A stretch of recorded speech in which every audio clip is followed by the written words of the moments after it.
बिस्मिल्लाहिर्रहमानिर्रहीम। अच्छा, ऑस्ट्रेलिया से एक बैड न्यूज़ अगेन आ गई है, जो कि कैब का काफ़ी शोर मचा हुआ था कि ऑस्ट्रेलिया नेक्स्ट ईयर 2025 के अंदर कैब लगाने जा रहा है। तो फाइनली ये न्यूज़ कंफर्म हो चुकी है।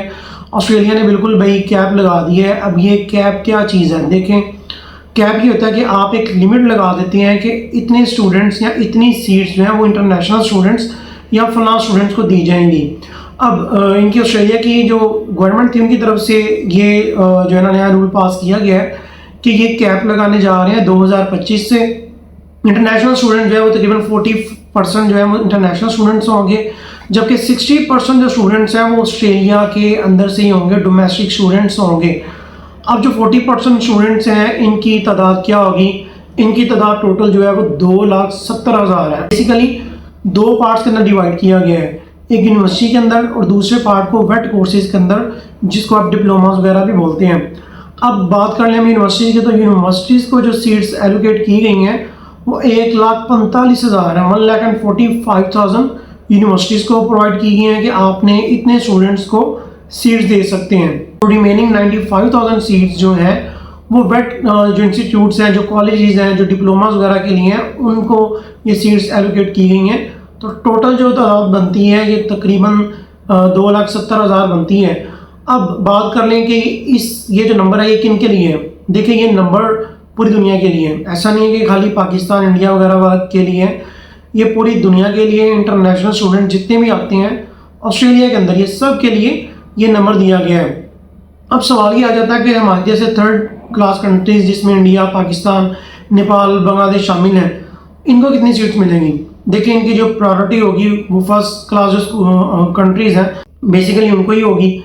अब इनके अंदर सबसे ज़्यादा जो तादाद है ये जाएगी चाइना को, क्योंकि चाइना एक बहुत बड़ी मार्केट है ये ऑस्ट्रेलिया के अंदर इंटरनेशनल स्टूडेंट्स की।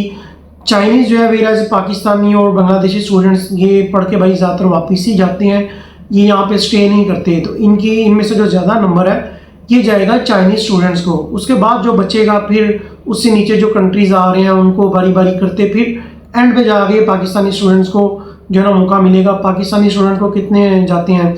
आई थिंक बड़ा भी होगा, कोई 20,000 चले जाएंगे स्टूडेंट जो पाकिस्तान से, जिनको वीज़ाज दिए जाएंगे। और दूसरी तरफ इन्होंने इसकी फ़ीस भी ऑलरेडी बढ़ा दी है। पहले $700 थी, जो कि बढ़ा के अब इन्होंने कर दी है अराउंड $1,600। ठीक है, जो कि तकरीबन 110% इन्होंने बढ़ा दी है। अब सवाल ये आता है कि इन्होंने ये क्यों कर रहे हैं, ये ऐसे स्टेप क्यों ले रहे हैं? देखिए, ऑस्ट्रेलिया के अंदर ऑलरेडी जो है ना क्राइसिस आ रहे हैं, वहाँ पे अकोमोडेशन नहीं मिल रही, जॉब्स वहाँ पे नहीं मिल रही। तो ऑलरेडी इस गवर्नमेंट से जो इनके लोग हैं वो बहुत नाखुश हैं।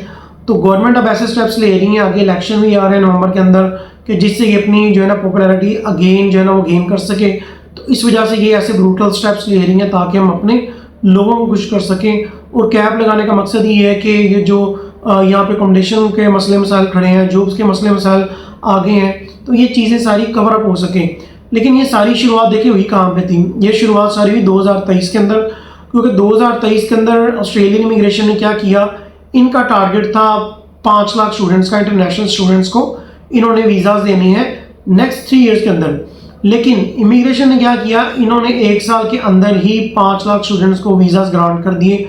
3 साल का टारगेट 1 साल के अंदर दे दिया।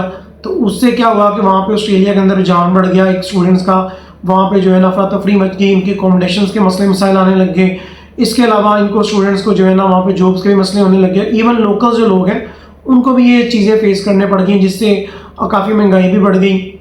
तो ये सारे मसले मसाइल जिनको टैकल करने के लिए ऑस्ट्रेलिया ने ये स्टेप उठाया है। तो भाई मेरा मशवरा उन लोगों के लिए कि जो स्टिल ऑस्ट्रेलिया को कंसिडर करते हैं, अगर आप इतना अफोर्ड कर सकते हैं, अगर आपके पास स्टेटमेंट अपनी है, देन ही आप ऑस्ट्रेलिया की तरफ जाएं। अगर कोई मिडिल क्लास बंदा है जिसने बैंक स्टेटमेंट भी अरेंज करनी है, तो वो बंदा भाई ऑस्ट्रेलिया को बिल्कुल ना देखे। आप यूरोप की तरफ जा सकते हैं, स्वीडन है, फिनलैंड है, यूरोप साइप्रस है, यूके है, और इसके अलावा और भी काफ़ी कंट्रीज है जहाँ आप उनको टारगेट कर सकते हैं। तो वो स्टूडेंट जो कि जिनके पास इतने ज़्यादा जो है ना बैंक स्टेटमेंट नहीं होती, जो इतनी ज़्यादा बड़ी अमाउंट नहीं अफोर्ड कर सकते, तो मेरा मशवरा भाई ये है कि ऑस्ट्रेलिया से आप बिल्कुल भी साइड पे रहें, ऑस्ट्रेलिया का बिल्कुल ना सोचें। वीज़े वगैरह आपको नहीं मिलेंगे, वीज़ा रिफ्यूज़ हो जाएगा और आपका काफ़ी ज़्यादा लॉस हो सकता है। तो होप कि आपको वीडियो अच्छी लगी होगी। अगर वीडियो अच्छी लगी है तो भाई इसको लाइक और शेयर ज़रूर कीजिएगा और नीचे कमेंट्स लाजमी किया करें। अगर आपके माइंड में कोई क्वेश्चन है तो आप नीचे कमेंट्स में पूछ सकते हैं। और इसके अलावा अगर आपको कोई भी इंफॉर्मेशन चाहिए या फिर आप अपना स्टडी वीज़ा या कोई भी वीज़ा प्रोसेस कराना चाहते हैं, नीचे नंबर आ रहा होगा, इस नंबर पे कांटेक्ट करके आप हमारे थ्रू अपना वीज़ा वगैरह भी प्रोसेस करवा सकते हैं। सो मिलते हैं नेक्स्ट वीडियो में। अंटिल देन टेक केयर, अल्लाह हाफिज़।